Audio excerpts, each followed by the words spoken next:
നമസ്കാരം. അമേരിക്കയുമായുള്ള വാണിജ്യ യുദ്ധം ഒരു പരിധിവരെ പരിഹരിക്കാൻ കഴിഞ്ഞ സ്ഥിതിക്ക് ഇനി വേണമെങ്കിൽ അമേരിക്കയുമായി നേരിട്ട് യുദ്ധം നടത്താനുള്ള സന്നാഹം ഒരുക്കുകയാണ് ചൈന. പ്രധാനമായും ഇപ്പോൾ അവർ പുറത്തിറക്കിയിരിക്കുന്നത് ഒരു അതിനൂതന സംവിധാനങ്ങളുള്ള ഒരു ആളില്ലാ യുദ്ധവിമാനമാണ്. ഇതിനൊരുപാട് പ്രത്യേകതകളുണ്ട്. യൂട്രൺ എന്നാണ് ഇതിന് പേരിട്ടിരിക്കുന്നത്. ഇതിൻ്റെ ഏറ്റവും വലിയ പ്രത്യേകത ഒരേ സമയം 100ഓളം ഡ്രോണുകൾ ഇതിൽ നിന്ന് ഒറ്റ അടിക്ക് പുറത്തേക്ക് വിടാൻ കഴിയും എന്നുള്ളതാണ്. ഇത് വലിയൊരു പ്രതിസന്ധി തന്നെയായിരിക്കും ഒരുപക്ഷെ തൈവാൻ, അമേരിക്ക പോലുള്ള രാജ്യങ്ങളെയൊക്കെ തന്നെ ബാധിക്കുക. ജപ്പാനും അതുപോലെ മറ്റ് പല ഏഷ്യൻ രാജ്യങ്ങളിലുമൊക്കെ തന്നെ ഇതിൻ്റെ ഭീഷണി വലിയ ശക്തമായി തന്നെ ഉയരാനുള്ള സാധ്യതയുമുണ്ട്. അതിവേഗത്തിൽ പായുന്നതാണ് ഈ ആളില്ലാ യുദ്ധവിമാനം. കൂടാതെ ഇതിന് വലിയ തോതിലുള്ള ഭാരം വഹിക്കാൻ പറ്റും. കൂടാതെ ഡ്രോണുകൾ മാത്രമല്ല, ഇതിന് ബാലിസ്റ്റിക് മിസൈലുകളും വഹിക്കാൻ കഴിയും എന്നുള്ളതാണ് മറ്റൊരു ഭീഷണി. അപ്പോൾ അതുകൊണ്ട് തന്നെ അമേരിക്കയുമായി പോലും വേണമെങ്കിൽ നേരിട്ട് ഏറ്റുമുട്ടാൻ തങ്ങൾക്ക് കഴിയുമെന്ന് ചൈനീസ് നേതാക്കൾ പലതവണ പ്രഖ്യാപിച്ചത് ഒരുപക്ഷെ ഇത് കണ്ടുകൊണ്ട് തന്നെ ആയിരിക്കാനാണ് സാധ്യത. കഴിഞ്ഞ നവംബറിൽ ചൈനയിൽ നടന്ന എയർ ഷോയിൽ അവർ ഈ വിമാനം പ്രദർശിപ്പിച്ചിരുന്നു. പക്ഷേ അത് ഇത്രത്തോളം ശക്തമായ സംവിധാനങ്ങളുള്ള ഒന്നാണെന്ന് അന്ന് ചൈന വെളിപ്പെടുത്തിയിരുന്നില്ല. കഴിഞ്ഞ ദിവസം ചൈനയുടെ തന്നെ ഔദ്യോഗിക വാർത്താ ഏജൻസിയാണ് ഇതിൻ്റെ ദൃശ്യങ്ങൾ ഇപ്പോൾ പുറത്തുവിട്ടിരിക്കുന്നത്. ഇതിൻ്റെ ഒരു ഡെമോയാണ് കാണിക്കുന്നത്. ഈ വിമാനത്തിൽ നിന്ന് ഒറ്റയടിക്ക് 100ഓളം ഡ്രോണുകൾ താഴേക്ക് പതിക്കുന്നതിൻ്റെ ദൃശ്യങ്ങളും അതിൻ്റെ ശബ്ദമൊക്കെയാണ് അവർ അതിൽ ഉൾപ്പെടുത്തിയിട്ടുള്ളത്.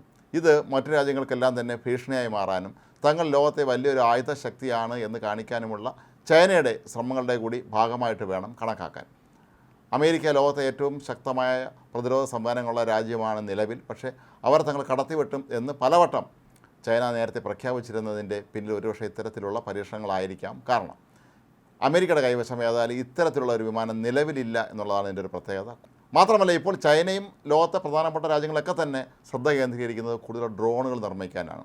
യുദ്ധവിമാനങ്ങളെക്കാൾ പണച്ചെലവ് കുറവാണ്, കുറച്ചുകൂടെ ഫലപ്രദമാണ്, ആൾനാശമുണ്ടാകില്ല തുടങ്ങിയ കാര്യങ്ങൾ കൊണ്ട് എല്ലാ രാജ്യങ്ങളും ഇപ്പോൾ താല്പര്യം കാണിക്കുന്നത് ഡ്രോണുകൾ നിർമ്മിക്കുന്നതിനാണ്. ചൈനയാകട്ടെ ഇക്കാര്യത്തിൽ അമേരിക്കയും മറികടന്ന് ഒരു പടി കൂടി മുന്നോട്ട് പോയി 1 ടൺ ഭാരം വഹിക്കുന്ന ഒരു ഡ്രോൺ ഈയിടെ അവർ വിജയകരമായി പരീക്ഷിച്ചിരുന്നു. ഒരുപക്ഷെ ഇതൊക്കെ തന്നെ നാളെ അവർ മാരകായുധങ്ങൾ അല്ലെങ്കിൽ മിസൈലുകളൊക്കെ വഹിച്ചുകൊണ്ട് അമേരിക്ക പോലുള്ള രാജ്യങ്ങൾക്ക് നേരെ ആക്രമണം നടത്തിയാൽ അതിൽ അത്ഭുതപ്പെടാനില്ല എന്നാണ് ഇപ്പോൾ പ്രതിരോധ വിദഗ്ധർ പറയുന്നത്. കുറേ നാൾ മുമ്പ് ചൈനയുടേതെന്ന് സംശയിക്കപ്പെടുന്ന ചില ഡ്രോണുകൾ അമേരിക്കയിൽ പോലും പ്രത്യക്ഷപ്പെട്ടു എന്ന് വാർത്തകൾ പുറത്തു വന്നിരുന്നു. പക്ഷേ എന്നാൽ പിന്നീട് അതിൻ്റെ സ്ഥിരീകരണം ഉണ്ടായില്ല എന്നുള്ളതാണ് മറ്റൊരു വസ്തുത.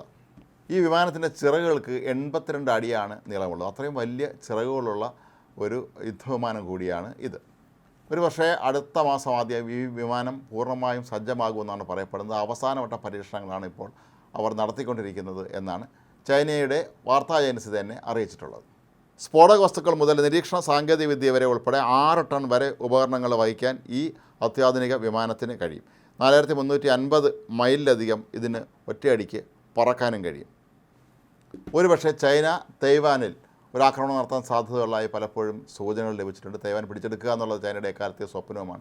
അങ്ങനെ ഒന്നുണ്ടായാൽ തീർച്ചയായും അവിടെ അവർ ഈ വിമാനം ഉപയോഗിച്ചുകൊണ്ട് ഡ്രോൺ ആക്രമണം നടത്താൻ സാധ്യതയുണ്ട് എന്നാണ് ഇപ്പോൾ പ്രതിരോധ വിദഗ്ധർ പറയുന്നത്. ഏതായാലും അമേരിക്കയ്ക്കും തൈവാനും എല്ലാം വെല്ലുവിളിയായിട്ട് തന്നെയാണ് ചൈന ഇപ്പോൾ രംഗത്തിറങ്ങിയിരിക്കുന്നത്. പക്ഷേ ഒരു കാര്യം നമ്മൾ ഓർക്കേണ്ടതുണ്ട്. ചൈന പാകിസ്ഥാന് കൊടുത്ത ആയുധങ്ങൾ പലതും ഇന്ത്യയുമായുള്ള ഏറ്റുമുട്ടലിൽ ഫലപ്രദമാകാതെ പോയത് നമ്മൾ ഈ സന്ദർഭത്തിൽ ഓർക്കേണ്ടതാണ്. ചൈന എന്തൊക്കെ ആധുനിക പ്രതിരോധ ഉപകരണങ്ങൾ നിർമ്മിച്ചാലും ഒക്കെ തന്നെ അതിലെന്തെങ്കിലും ഒരു പ്രശ്നം കാണും എന്നുള്ളത് പലപ്പോഴും സംഭവിച്ചിട്ടുള്ള കാര്യം തന്നെയാണ്. എന്തെങ്കിലും ചൈന ലോകത്തെ ഏറ്റവും വലിയ പ്രതിരോധ ശക്തികളൊന്ന് തന്നെയാണ് എന്നുള്ള കാര്യത്തിലൊന്നും യാതൊരു തർക്കവുമില്ല. ഏതായാലും അമേരിക്കയും ചൈനയും തമ്മിലുള്ള ഉഭയകക്ഷി ബന്ധം ഒരുപക്ഷെ കൂടുതൽ വഷളാവുകയാണെങ്കിൽ നാളെ ഇവർ തമ്മിലുള്ള ഒരു നേരിട്ടുള്ള ഏറ്റുമുട്ടലിലേക്ക് കാര്യങ്ങൾ കടന്നു ചെന്നാൽ ഇത്തരം ആയുധങ്ങളായിരിക്കും അന്ന് ചൈന അമേരിക്കയ്ക്ക് നേർക്ക് പ്രയോഗിക്കുക എന്നുള്ളത് ഇതോടുകൂടി ഉറപ്പായിരിക്കുകയാണ്.